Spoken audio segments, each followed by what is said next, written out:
Sound of the Sky, otherwise known as Sora no Woto in Nippon land, is a moe slice-of-life show that the uneducated refer to as K-On, but in the military.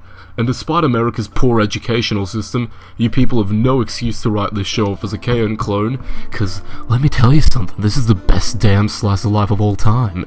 In my opinion. Please don't get pissy, internet. Now, mind you, I have a very strong preference for slice-of-life shows, as my favorite anime include Aria, Barakamon, and Non Non Biyori, but I believe this one truly takes the cake as the best Sol anime to have ever been made. Due to my deep love of this show, this review will be rather biased, but bear with me here, as I'm sure listening to my points on this show will be enough to convert you to the moeism dark side, if you will. To set a setting here, the show's main girl is the typical bubbly, flowery soul girl called Kanata Izumi. No wait, getting my pro tags jumbled here. Here it is. Kanata Sorami. She fucks up a lot, has little to no common sense, and is somehow forgiven because cute girls are the most holy of beings that can do no wrong. She decides to join the military for free bugle lessons because fuck if an impoverished family in a post-apocalyptic world can afford instrument lessons. Fortunately for her, the platoon she's sent to only has 4 other members and is in a typical gorgeous quiet Ghibli town, number 9. So they don't do much actual military things and instead just keep to themselves and help around town.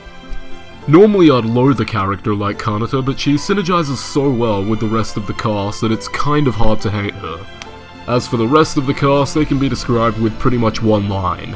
Noelle is the hypergenius Kudere, Kureha is a tsundere, Felicia is the airhead leader of the platoon who is a lot more capable when she lets on, and Rio is da senpai.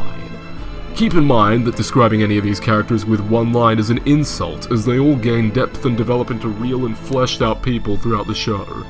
Albeit, stupid people. So yeah, picture your typical slice-of-life stories in a post-apocalyptic world and in the setting of a Ghibli film, and you pretty much just summarize Sound of the Sky. Good job, link me in your bibliography. See, the thing that I can't figure out how to describe is that it's just so much more than what I said previously. Though 95% of the time it's a slice of life in a remote army setting, the other 5% is the rare occasion where the crapsack world the characters live in rears its ugly head. This small portion of the show ties in so well with the rest of all the other happy moments, and in my opinion actually makes the show more memorable because of how subtle it is. To be honest, when I first entered this series, I knew it was directed by the same guy that did Elfen Lied, and I expected it to be so dark and edgy you could use it to sharpen a Kamega edge. Registered. And I was immensely pleased to see that for the most part this show is as serene and happy as it promised. The OST consists of such classic songs like Amazing Grace, Amazing Grace, and Amazing Grace Kazoo Edition.